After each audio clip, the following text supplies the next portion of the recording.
तुझ्या बाबांना ना मला माझंच चुकीचं वाटतं. सतत ह्यांच्या हिताचं बोलते मी, तरी पण त्यांना असं वाटतं की ही चुकीची बोलते. कंटाळा आलाय ग बाई जानू, मला अगदी कंटाळा आलाय. कशाला ठेवलंय परमेश्वराने मलाच कळत नाहीये. ने बाबा ने मला वर ने एकदाची. कोणालाच मी नकोय. सोडव मला तरी आता, आणि ह्यांना पण सोडव माझ्या जाचातनं. आई तू प्लीज जरा शांत होशील? कशी शांत हो मी, कशी शांत हो सांग ना. सारखं सारखं मला ह्यांचं हे असं टोचून बोलणं किती सहन करू मी. अगं आई जाऊ दे ना आता. ताई तू बस. अगं काही नाही झालंय ग, तू बस. आता का रे, आता का कळू दे ना तुझ्या ताईला पण. कला बास, माझं चुकलं कबूल करतो मी, पण जान्हवी समोर तमाशा नको आता. बाबा अहो मी काय परकी आहे का? परकी नाही ग बाळा, पण कधीतरी येतेस आणि तुझ्या समोर हे सगळं. मी आपली तुला आपलं म्हणून सांगते हा जानू. अगं हो आई, मला माहितीये, मग तेच म्हणते ना, मला काहीतरी कळू दे, मला सांग तरी. अगं ह्या पिंट्याचे त्याला पुरे आता.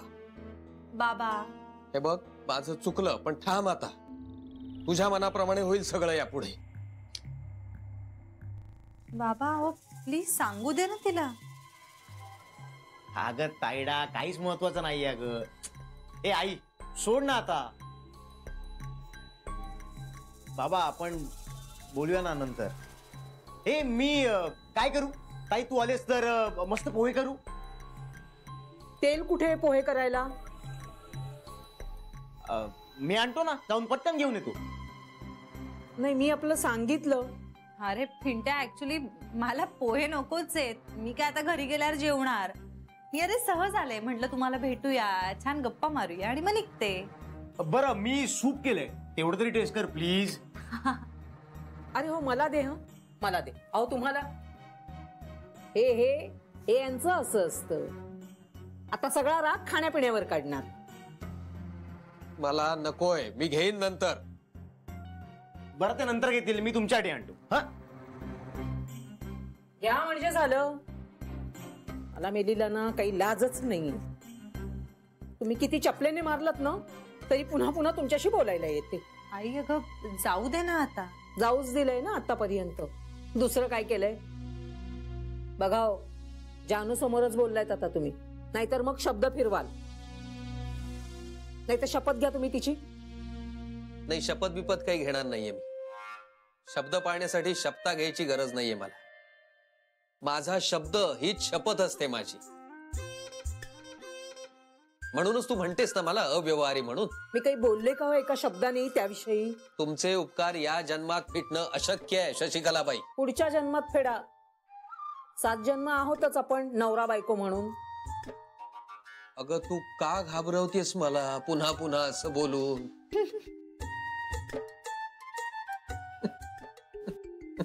सात जन्म नाही तुम्ही करा माझी मस्करी, पण मी काही तुम्हाला 7 जन्म सोडणार नाहीये. सूप हे. थँक्यू. हे आई. ए पिंट्या, हे सगळं सामान आणखी किती दिवस राहणार आहे आपल्या घरी? अगं राहू दे ग, राहू दे. त्यांची काहीतरी अडचण असेल ग, नेतील ते. आणि तुला सांगते, जागा लहान असली ना तरी मन मोठं असायला पाहिजे माणसाचं.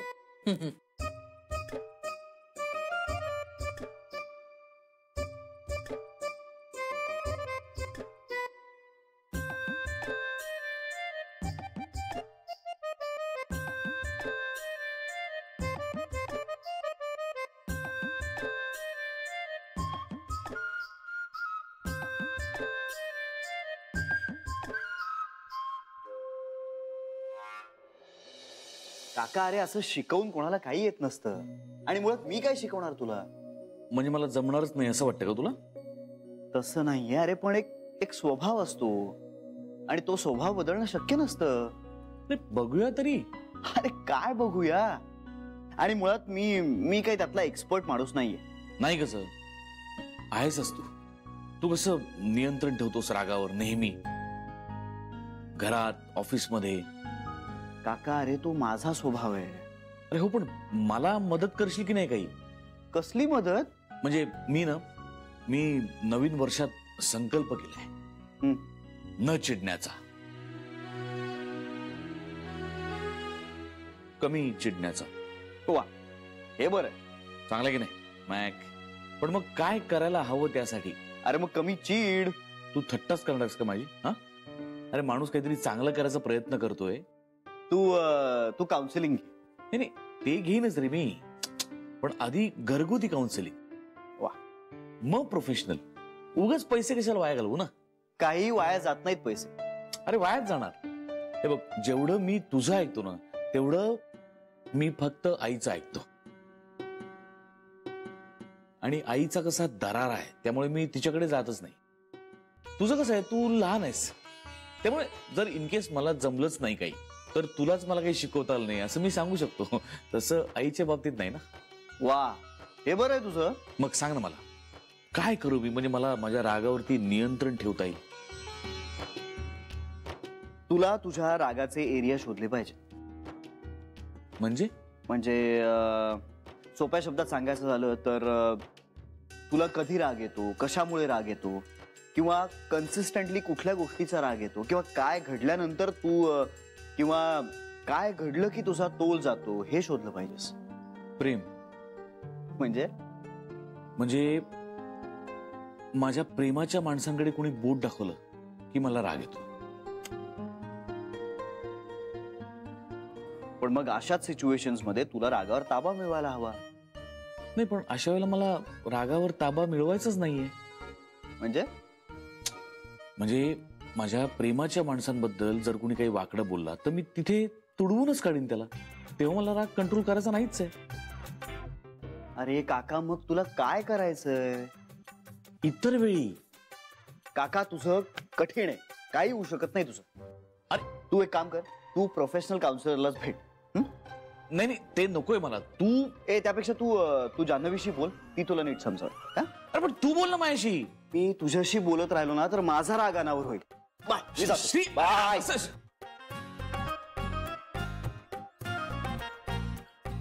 जे सगळ्यांनाच राग अनावर होतो.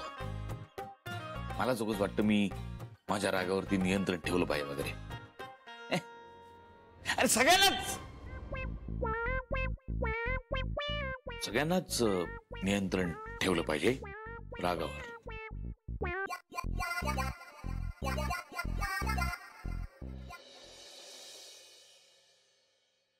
पिंट्या, बरं झालं बाई, जानू अगदी वेळेवर देवासारखी आली. ते आई, तुम्ही ताईसमोर का भांडता? मी काय बोलले?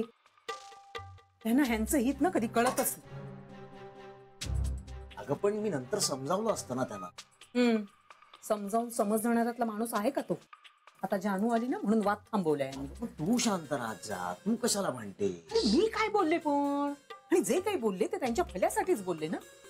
त्यांचं भलं ना ह्यांना कधी कळतच नाही. आई, पण ते जसे आहेत तसे आहेत. अरे म्हणजे काय त्यांनी आयुष्यभर असंच राहायचं का? चालता येत नाही, हिंडता फिरता येत नाही. आता चालताना त्यांचे पाय किती दुखतात तुला माहित नाहीये का?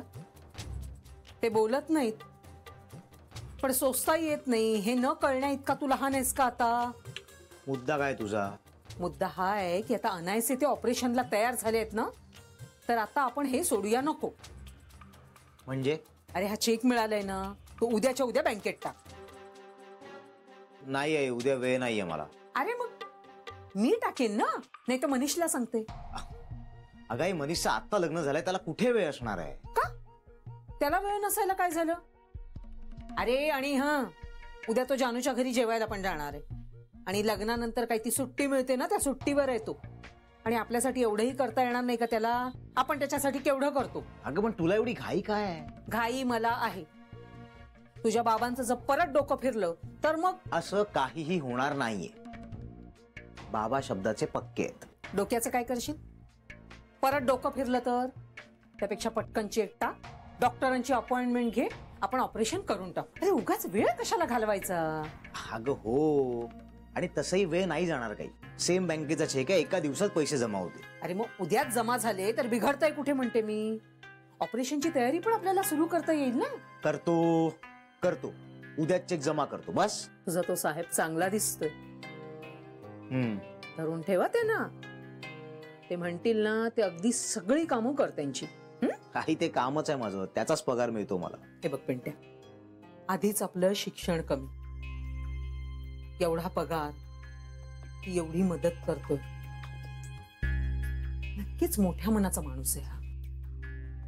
मी काय म्हणते, त्यांना एकदा जेवायला बोलाव ना आपल्याकडे, म्हणजे आपण करू काहीतरी गोडाधोडाचं. करणार कोण? जानूला सांगू ना. आई. नाही नाही, म्हणजे बघ तिच्या हाताला चांगली चव आहे की नाही रे म्हणून. आणि भावासाठी काय ती जीव पण ओवाळून देईल. आणि मग जेवणाची तर काय गोष्ट आहे, जेवण बनवायला काय हरकत आहे तिला, नाही? आई तू कमाल आहेस.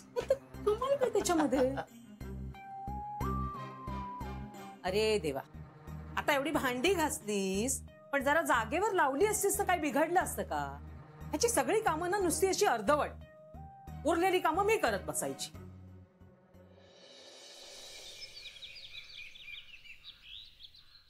मनीष आणि गीता म्हणजे ना अगदी बरोबर नवरा बायको आहेत. म्हणजे अगं दोघांच्या आवडी निवडी अगदी परस्पर विरोधी, अगदी उलट्या, तरी एकमेकांना आवडलेत म्हणजे बघा. कमालच आहे. पण मग आता जेवणाचं काय करायचं? अगं जान्हवी दोघांना चांगलं ओळखते ना, मी विचारून घेतलंय तिला सगळं. मनीषला बाकी तुम्ही काही करा नका करू, बटाट्याच्या काचऱ्या म्हणजे जीव की प्राण आहे. आणि गीताचं? ती बटाटा अजिबात खात नाही. काय सांगता?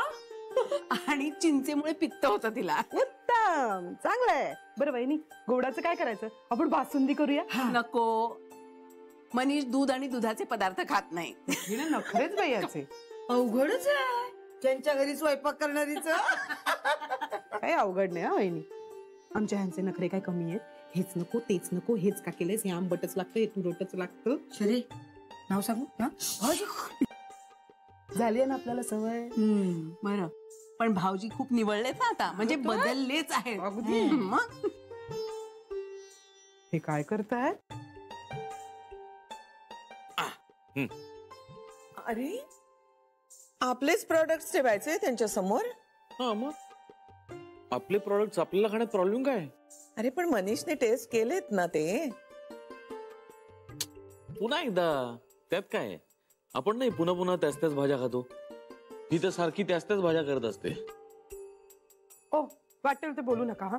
आणि ऐका जरा, आज सगळं होममेड असं ठरलंय. मग हे होममेडच आहे नाही आई? हा, मी बनवलंय स्वतः. हा, थोड्या मोठ्या प्रमाणावर आहे, पण मी स्वतः बनवलंय, स्वतःच्या देखरेखीखाली. तू शब्द कधी खाली पडून देत नाहीस बघ. आई तुम्ही हसू नका ना. तुम्ही हसलात ना की मग त्यांना आणखीन चेव चढतो. चेवबीव काही चढत नाही. आता आईला जनरलीच माझं बोलणं आवडतं, त्याला तू तरी काय करणार आहे? तुमची नवीन कंपनी सुरू झाली आहे ना, तेव्हापासून तुम्ही जास्त भाव खायला लागलाय. अगं इथं काहीच नाही, अजून जरा खप वाढू दे माझ्या प्रॉडक्टचा, मग बघ माझे प्रॉडक्ट्स आणि मी किती भाव खातो ते. हा, कंपनीचा उपमालक म्हणून माझा हक्कच आहे तो. तुला म्हणत होता श्री मालक हो म्हणून, नाही म्हणालास तू. नाही मालक नको आहे, उपमालकच बरं आहे. मालक म्हणजे स्ट्रेस असतो खूप, ते बरं आहे त्यापेक्षा. चला हे सगळं झालं, आता मस्त गाणी लावतो. त्या गीताला गाणी खूप आवडतात. हो, तुम्हाला काय माहित? अगं मनीष सांगतो किती वेळा. अरे बापरे, हे काय आणलंय? अरे जान्हवी नाही का म्हणत होती की मनीषचा घरचा मिक्सर नीट चालत नाहीये म्हणून फूड प्रोसेसर आणून टाकला त्यांच्यासाठी.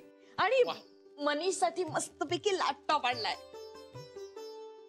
अरे वा, काय मस्त मस्त गिफ्ट मिळतात ना. चला चला आपण पुन्हा लग्न करूया.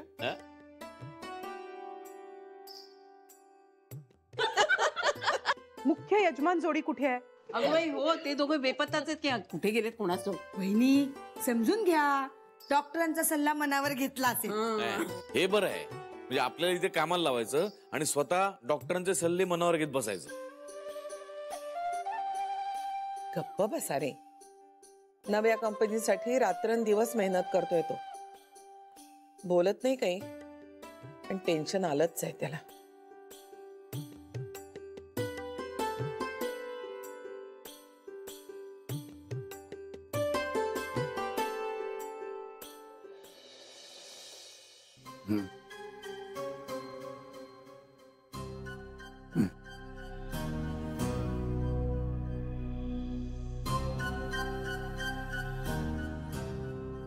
अशी माणसं असली तर आपली कामं कशी होणार?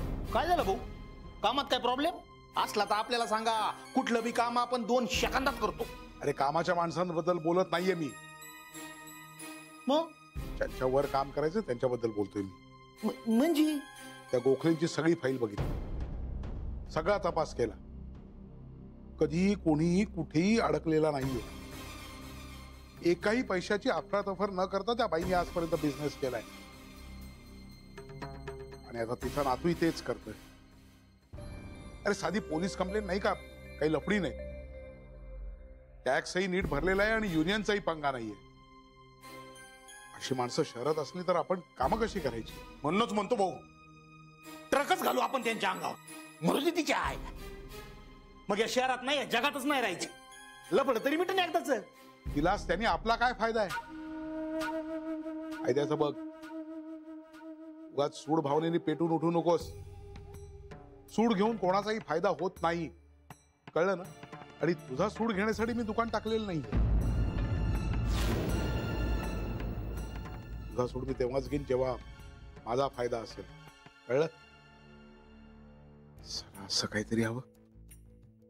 एका दगडात 2 पक्षी मारता आले पाहिजे. तर आम्ही काय नुसतं पक्षी निरीक्षण करत बसायचं? भाऊ येऊ का? या, हा भाऊ. याला घेऊन जा. देशीचे 2 पेक बाजा आणि डोक्यावर बर्फ ठेवा, म्हणजे थंड होईल. घे खा खा, तोंड गोड कर. काय लहान मुलांना भूक लागलेली कळत नाही. खा खा, केक आहे, खा. अरे खा खा, तुझ्या त्या गोखल्याच्या कंपनीतला आहे, खा खा. प्रचंड खप आहे त्या बिस्किट आणि कुकीज का फुकीज ना. अहो एक पदार्थ शिल्लक ठेवला नाही विकायचा. लोकांना बाहेरचं खायची चटक लावतायत ते. हे बघ, विघ्नेश्वर बेकर्स, बघा बघा भाऊ बघा. अहो नवीन नवीन नावाने कंपन्या काढून बाजारपेठ काबीज करतायत. बोऱ्याने पैसा ओढतायत. आनंदी आनंद आहे सगळा.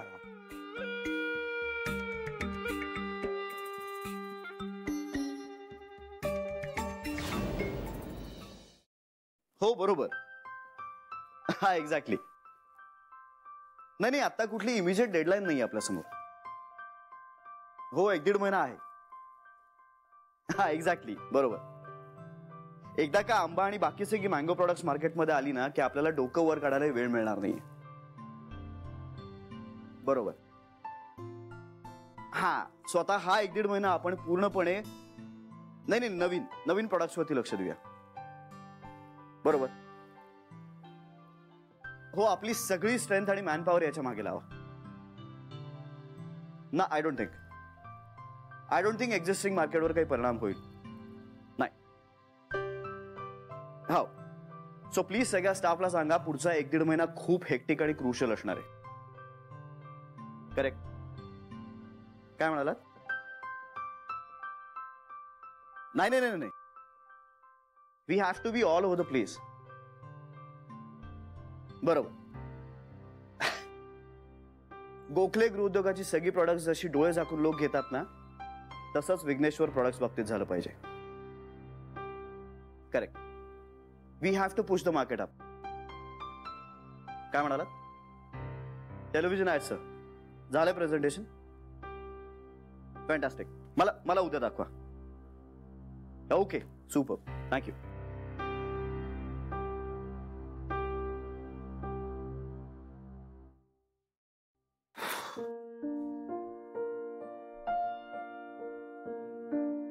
काय झालं? टेन्शन आलंय? नाही का काही विशेष नाही. मग अगं नेहमीच काम. मग तू नेहमीसारखं बघितलं नाहीस माझ्याकडे. सॉरी. It's okay. होतं असं. डोक्यात काहीतरी वेगळे विषय सुरू असले की त्याला प्रायोरिटी द्यावी लागते. प्रायोरिटी असं नाही ग, पण माझं सगळं श्री, अडाणी बायको नाही केली आहेस तू. It's okay. मला कळतंय.